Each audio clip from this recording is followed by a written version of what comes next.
Hello viewers, আসসালামু আলাইকুম। প্রথমে আমরা দুধটাকে ভালোভাবে গরম করে নেব এবং এরপর আমরা ডিম আলাদা পাত্রে ভাঙবো।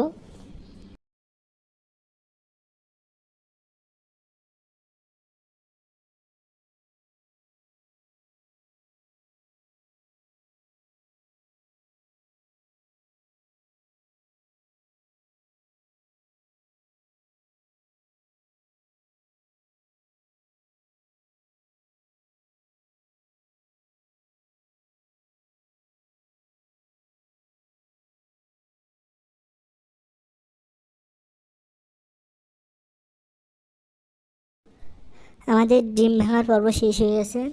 এরপর এটা দেখবো যে ভালোভাবে জাল হয়েছে কিনা। জাল হয়ে গেলে এটা বন্ধ করে রাখবো।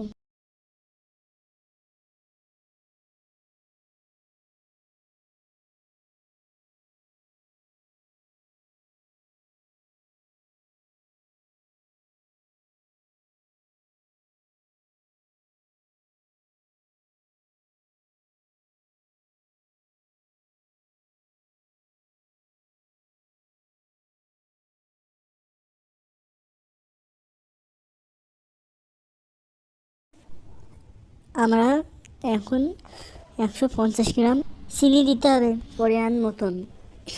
150 গ্রামের বেশিও যাতে না হয়, কমও যাতে না হয়।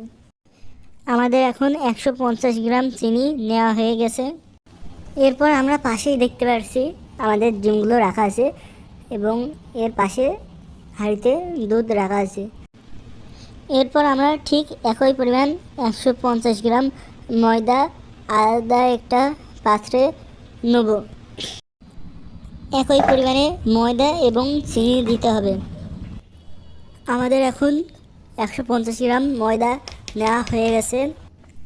1 চিমটি লবণ দিতে হবে এই ময়দার মধ্যে। এরপর আমাদের পরিমাণ মতন বেকিং পাউডার নিতে হবে। আমরা এখন প্রথমে একটা পাত্র নেব। এই পাত্রে মাখন চারিদিকে ভালোভাবে মাখিয়ে নিতে হবে যাতে কেকটি খুব সুন্দরভাবে উঠে আসে।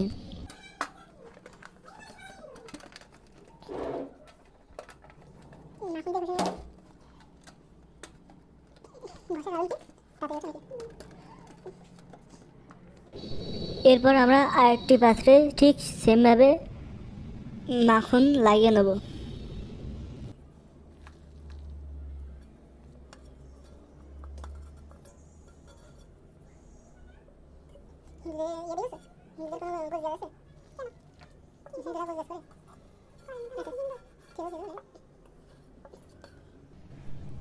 এই পাত্রে কিছু পরিমাণ ময়দা দিতে হবে, চারিদিকে মাখিয়ে নিতে হবে খুব সুন্দরভাবে।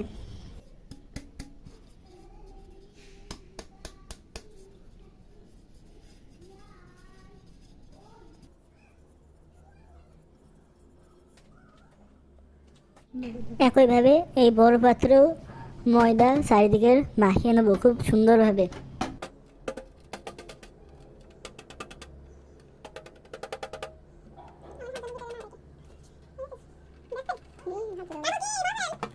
আমাদের এখন খুব ভালোভাবে দুইটা পাত্রেই ময়দা লাগানো হয়ে গেছে।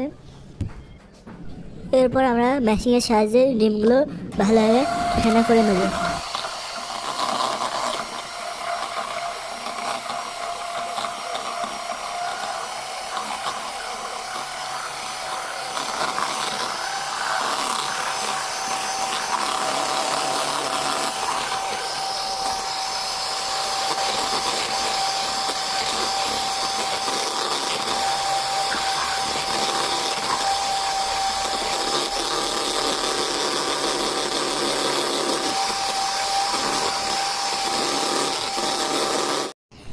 এর মধ্যে চিনি দেওয়ার কারণে খুব সুন্দরভাবে এটা সফট হয়েছে।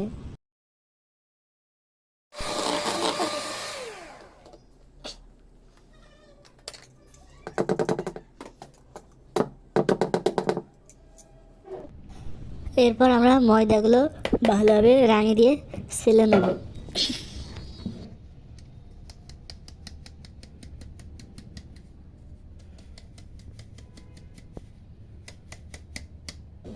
আমাদের এখন ময়দাগুলো সালা হয়ে গেছে। এখন আমরা এটা খুব সুন্দরভাবে মিক্স করব।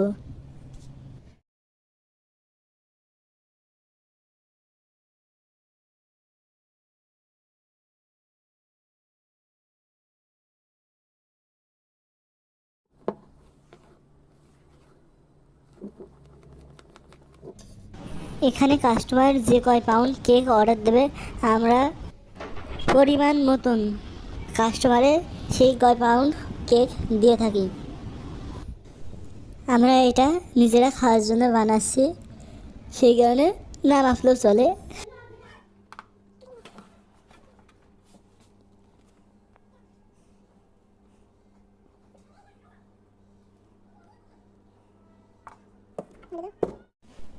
আমাদের এখন 2টা পাত্রে কেক ঢালা হয়ে গেছে। এগুলো শুধু এখন মাইক্রো ওভেনে গরম করতে দেওয়ার পালা।